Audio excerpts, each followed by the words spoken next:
সব কিছুতেই বায়না করে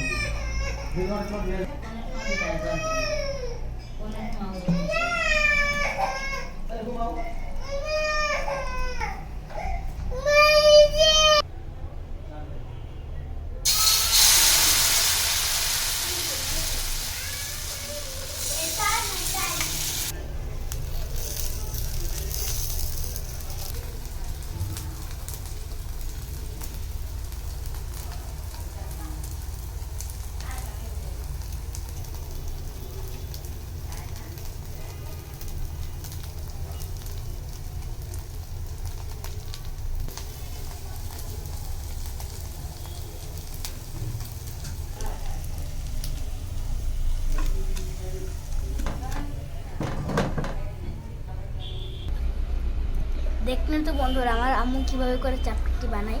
এবার আমি খেয়ে বলবো এই চাপটিটি কেমন হয়েছে। আমরা কিন্তু এরকম করে চাপটি প্রায় বানাই, আজকে বানালাম তাই আপনাদের দেখাচ্ছি। এই চাপটিটি আপনাদের কেমন লেগেছে কমেন্টে জানাবেন।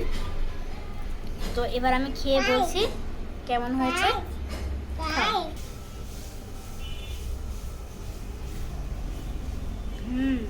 অনেক মজা হয়েছে। নতুন এরকম চাপটি কে কে বানিয়ে খান কমেন্টে জানাবেন। তো আমাদের এই চাপটি বানাতে আপনাদের কেমন লেগেছে কমেন্টেও জানাবেন। আজকের মতন ভিডিওটি এখানেই শেষ। সবাই ভালো থাকবেন, সুস্থ থাকবেন। আমার ভিডিওগুলো যদি ভালো লেগে থাকে তাহলে একটি লাইক কমেন্ট শেয়ার করে দিবেন। আর